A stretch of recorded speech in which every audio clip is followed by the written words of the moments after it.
Hello friends, कैसे हैं आप सब। आई होप आप सब अच्छे होंगे और आपकी पढ़ाई अच्छे से चल रही होगी। फ्रेंड्स, आज के वीडियो में हम देखने वाले हैं 28 जनवरी का क्वेश्चन पेपर, जिसमें हम ईवीएस के क्वेश्चंस को देख रहे हैं। तो आइए स्टार्ट करते हैं। देखिए, क्वेश्चन नंबर 1 कह रहा है कि बावड़ियों सीढ़ीदार कुओं के विषय में निम्नलिखित में से कथनों पर विचार कीजिए। कह रहा है ये वर्षा के पानी के भंडारण और संरक्षण की पारस्परिक प्रणालियां हैं। इनका उपयोग सामुदायिक संसाधनों के उपयोग में किया जाता है। बावड़ियों से सीढ़ियां जमीन के नीचे कई मंजिल तक जाती हैं, परंतु पानी को घिरनियों तथा कुओं से पानी खींचने की अनुमति थी। तो अब इसमें हमें बताना है, तो उसके लिए पहले आप क्या कर लीजिए, इसका एक्सप्लेनेशन पढ़ लीजिए तो आपको राइट आंसर मिल जाएगा। देखिए, यहाँ पर क्या है, बावड़ियों का निर्माण राजस्थान जैसे वर्षा की कमी वाले राज्यों में किया जाता था। प्राचीन काल में यात्रियों को पानी उपलब्ध कराने के लिए इन बावड़ियों का निर्माण किया जाता था। बावड़ियाँ वर्षा के पानी के भंडारण और संरक्षण की पारंपरिक प्रणालियाँ हैं तथा इनका उपयोग सामुदायिक संसाधनों के रूप में किया जाता था। इसलिए विकल्प बी राइट होगा, यानी ऑप्शन बी राइट हो जाएगा। देखते हैं क्वेश्चन नंबर 2। इसमें कह रहा है बिना बीजों के उगने वाले पौधे क्या हैं। सेब, fern, Pinus, prunes.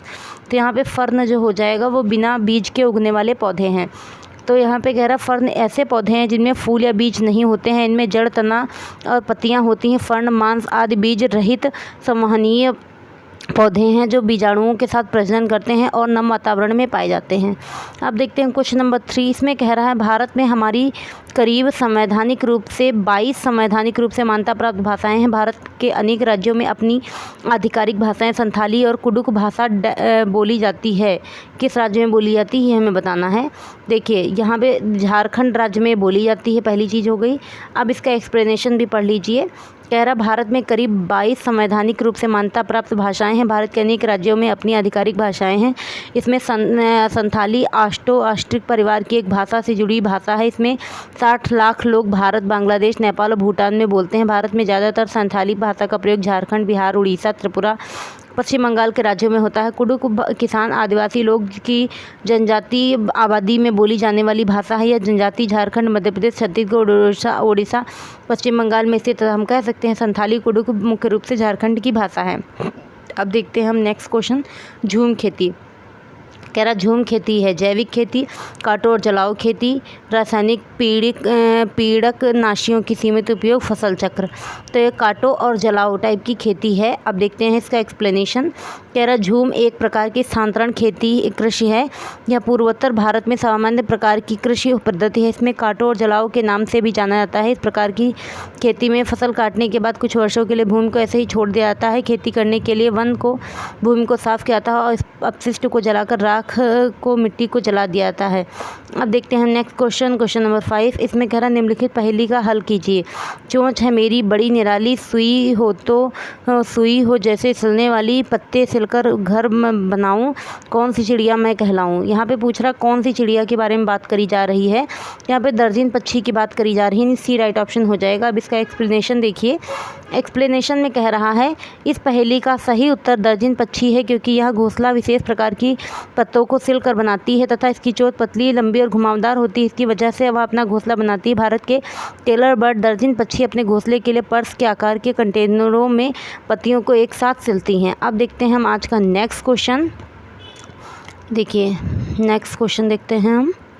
Question number 6। इसमें कह रहा जंतु परागण किसके पौधों के परागण की विधि है।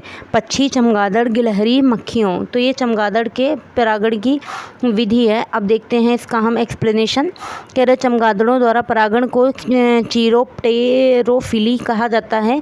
रेगिस्तानों में चमगादड़ अक्सर रात्रिकालीन फूलों जैसे एगेव और मॉर्निंग ग्लोरी के परागवाहक होते हैं। यह फूल आमतौर पर बड़े सफ़ेद और हल्के रंग के होते हैं, जिन्हें रात में इनके अंधेरे परिवेश से अलग किया जाता है।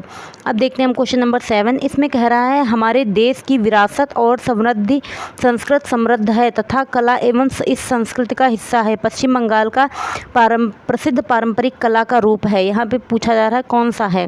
तो यहाँ पे देखिए जामदारी जो है, जामदानी, यही हो जाएगा इसका राइट आंसर। अब इसका एक्सप्लेनेशन देखिए। उसमें कह रहा है ये हमारे देश की विरासत एवं संस्कृत समृद्ध है तथा कला एवं संस्कृति का हिस्सा है। इसी कला में पश्चिम बंगाल की प्रसिद्ध पारंपरिक कला का रूप जामदानी है। जामदानी इस तरह का एक बारीक मलमल होता है जिस पर हथकरघे में सजावटी चिन्ह बुने जाते हैं। यह मुगल साम्राज्य के दौरान लोकप्रिय था। अब देखते हैं हम क्वेश्चन नंबर 8। इसमें कह रहा है हाथियों के बारे में निम्नलिखित कथनों पर विचार कीजिए। सामान्यतः 3 माह की आयु के हाथी के बच्चे का भार 1 क्विंटल से कम होता है। हाथी अत्यधिक आराम नहीं करते, वे एक दिन में केवल 2 से 4 घंटे ही सोते हैं। हाथियों के झुंड में मुख्यतः हथनियाँ और बच्चे ही रहते हैं। सबसे बुजुर्ग हथनी भी पूरे झुंड की नेता होती है। किसी झुंड में 20 से 25 हथनियाँ और बच्चे होते हैं। नर हाथी 8 से 10 वर्ष की आयु होने पर ही अपना झुंड को छोड़ देते हैं। अब देखिए इसका एक्सप्लेनेशन देखिए, तब आपको पूरा क्लियर हो जाएगा कौन सा सही है। तो कह रहा हाथी और झुंड मात्र सत्ता का पालन करते हैं, अर्थात सबसे बुजुर्ग माता हाथी झुंड की मुखिया बन जाती है। सामान्यतः 3 माह के अंदर हाथी का वजन करीब 200 किलोग्राम होता है। हाथी अत्यधिक आराम नहीं करते, वे दिन में केवल 2 से 4 घंटे सोते हैं। नर हाथी 14 से 15 आयु की होने तक झुंड में ही रहते हैं। अतः विकल्प डी मतलब बी और सी ही सही हो जाएगा, नहीं राइट ऑप्शन डी हो जाएगा। अब देखते हैं क्वेश्चन नंबर 9। इसमें कह रहा है 3 परंपरागत जल संरक्षण पद्धतियाँ नीचे दी गई हैं, सही विकल्प का चयन कीजिए जिन्हें आप उन्हें देख सकते हैं। जोहात, बावड़ी, झील। तो यहाँ पे कह रहा है नालंदा, उदयपुर, प्रयागराज, जोधपुर, उदयपुर, नालंदा, जयपुर, बीकानेर, या फिर ये इनमें ऑप्शंस में से देखना है तो डी ऑप्शन सही हो जाएगा। जोधपुर, जैसलमेर, बीकानेर और उदयपुर। देखिए 3 परंपरागत जल संरक्षण पद्धतियाँ जोहात, बावड़ी और झील सामान्यतः जोधपुर, जैसलमेर, बीकानेर तथा उदयपुर में देखी जा सकती हैं। जोहात छोटा पोखर या छोटा तालाब या पोखर होता है जिसमें जन प्रयोग के लिए जल एकत्रित किया जाता है। बावड़ी उन सीढ़ीदार कुओं, तालाबों या कुंडों को कहते हैं जिनके जल तक के सीढ़ियों के सहारे आसानी से पहुँचा जा सकता है। तथा झीलें भूपटल के आंतरिक जलाशय हैं जो विभिन्न प्रकार के विस्तार एवं गहराई के चट्टानी बेसिनों में बन जाती हैं। अब देखते हैं हम नेक्स्ट क्वेश्चन नंबर 10। इसमें कह रहा है नीरज चोपड़ा एक चैंपियन ओलंपिक हैं, वे कौन सा खेल खेलते हैं? तो पहली चीज़ वो जेवलिन थ्रो खेलते हैं, यानी ए राइट ऑप्शन हो जाएगा। अब देखते हैं इसका एक्सप्लेनेशन। कह रहा है नीरज चोपड़ा ने टोक्यो ओलंपिक 2020 में जेवलिन थ्रो भाला फेंक में स्वर्ण पदक जीत का इतिहास रच दिया था।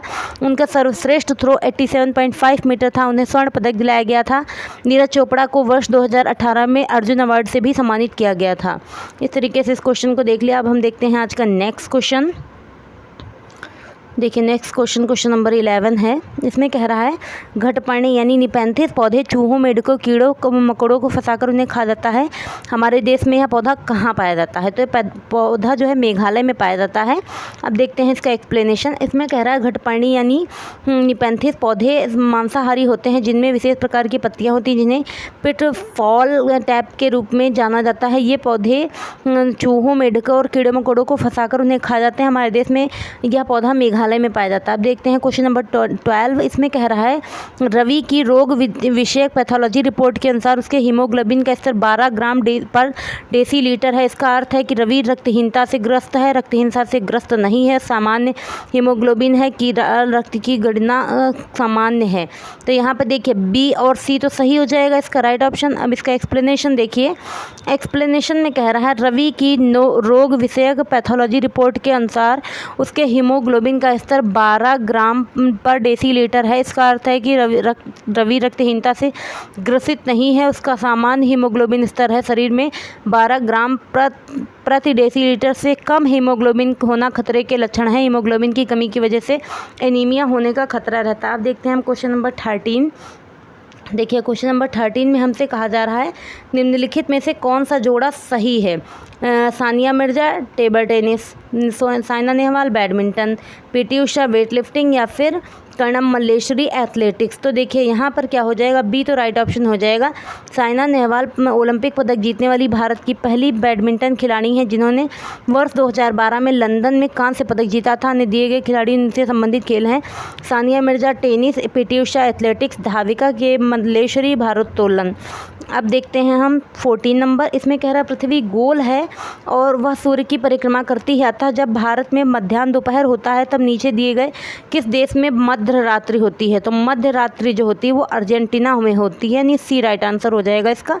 अब देखते हैं हम इसका एक्सप्लेनेशन। कह रहा है पृथ्वी गोल है वह सूर्य की परिक्रमा करती है, अतः जब भारत में मध्याह्न दोपहर होता है तब अर्जेंटीना देश में मध्य रात्रि होती है। पृथ्वी के जिस भाग पर सूर्य का प्रकाश आता है वहाँ दिन और शेष छायांकित भाग में रात्रि होती है। भूमध्य रेखा पृथ्वी के 2 गोलार्धों में विभाजित है। अर्जेंटीना देश भूमध्य रेखा के एक तरफ दक्षिण अमेरिका के दक्षिणी हिस्से में एक देश है जो दक्षिणी गोलार्ध में स्थित है, जबकि भारत एशियाई उपमहाद्वीप में भूमध्य रेखा के उत्तरी गोलार्ध में स्थित है। इनकी स्थिति के कारण इनके समय में अंतर पाया जाता है। अब देखते हैं क्वेश्चन नंबर 15। कह रहा प्राचीन इमारतों में दीवार का एक हिस्सा गोलाकार बाहर निकला रहता है, वे दीवारों के भी ऊंचे होते हैं, इन्हें कहते हैं तो उन्हें बुर्ज कहा जाता है यानी बेस्टन। तो यहाँ पे देखिए इसका एक्सप्लेनेशन।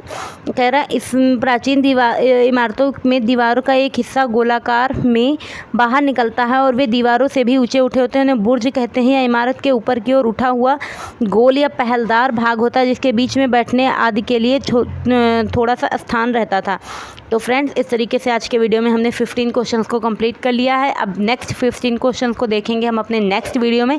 तब तक के लिए खूब अच्छे से पढ़ते रहिएगा और अगर आपको हमारी वीडियोस अच्छी लग रही, आपके लिए हेल्पफुल हैं, तो प्लीज़ हमारे चैनल पर नए हैं तो चैनल को सब्सक्राइब कर लीजिएगा, लाइक शेयर एंड कॉमेंट कीजिएगा। Thank you.